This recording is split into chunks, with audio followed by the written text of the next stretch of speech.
L'actualité de cette semaine qui met à l'honneur les peintres célèbres du XIXe siècle nous a donné envie de poser cette question simple. C'est qui, ou plutôt c'est quoi, Vincent van Gogh? Voici notre réponse, subjective, en dit petite Madeleine.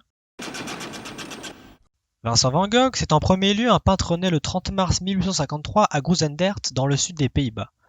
Son père était pasteur et il est élevé dans la religion protestante. Son talent pour le dessin vient de son oncle qui possède une galerie d'art à La Haye, une ville dans le nord-ouest du Pays-Bas. Il y fit un travail de commis pendant quelques années, mais ce travail ne l'intéressait pas et il démissionna. Van Gogh décide alors de se tourner vers la religion. Il fait des études de théologie et aspire à être prédicateur laïque. Mais hésitant entre la vocation artistique et religieuse, il choisit de se consacrer à la peinture. Il peint durant sa vie 800 tableaux en 10 ans, car il est mort à 37 ans en se suicidant. Malheureusement, Van Gogh était un artiste incompris. Il n'a vendu qu'un seul tableau de son vivant. Vincent van Gogh, c'est aussi la connaissance de beaucoup d'artistes de leur vivant, surtout des impressionnistes comme Pissarro. Il va l'initier au divisionnisme des tons et aux nouvelles théories du traitement de la lumière. Vincent van Gogh est aussi très inspiré par le peintre Jean-François Millet.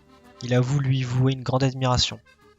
Il s'inspire également beaucoup des estampes japonaises en utilisant des aplats colorés.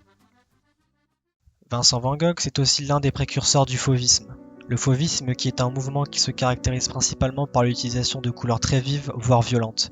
C'est la principale caractéristique des œuvres de Van Gogh. Associant réflexion sur la forme et sur la couleur, la démarche de Van Gogh incarne parfaitement le génie de l'art moderne. Bon, voilà pour l'essentiel, mais quoi d'autre?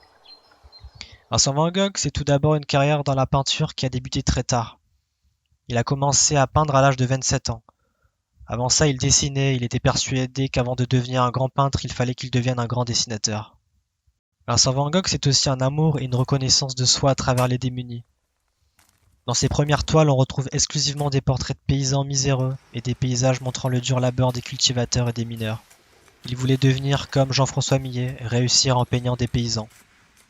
C'est d'ailleurs durant cette première partie de sa vie qu'il réalise son premier chef-d'œuvre en 1885, Les Mangeurs de pommes de terre. Il écrit à son frère Théo: « J'ai essayé de montrer que ces gens qui mangent de la pomme de terre à la lumière d'une lampe ont creusé la terre avec ces mêmes mains qu'ils mettent dans le plat. » Vincent van Gogh ressentait donc le besoin d'être lié avec des gens qui souffrent comme lui. Vincent van Gogh, ce sont aussi des couleurs contrastées. Au début de sa carrière de peintre, ses tableaux ont des couleurs ternes ou marron avec des dominantes de gris. Il applique la peinture à coups de brosse expressifs et puissants.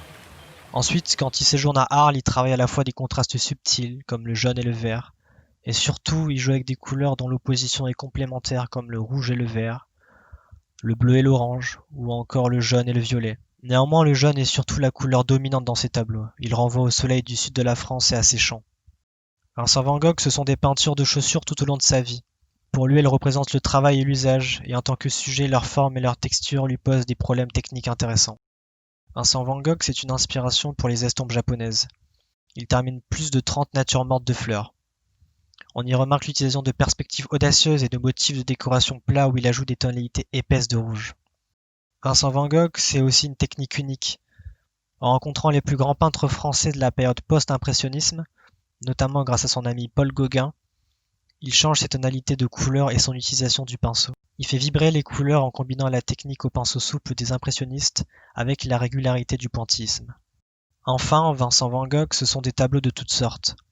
Il peint la nature, les fleurs des endroits où il a vécu. Il peint des personnes qu'il vient de rencontrer ou qui ont marqué sa vie. Il peint également des autoportraits en fonction de l'état de son âme souvent torturée. Voilà, Vincent van Gogh, c'est tout cela, ce qui est déjà beaucoup. En résumé, Vincent van Gogh, c'est un artiste tourmenté, qui a toujours essayé de réussir professionnellement, mais qui a toujours échoué dans toutes ses voies. Atteint par la schizophrénie, la maladie de Ménière, en passant par la dépression, il s'est retrouvé à travers l'art. Ses tableaux reflètent donc l'état de son âme, de ses émotions du moment. Voilà, Vincent van Gogh, c'est tout cela.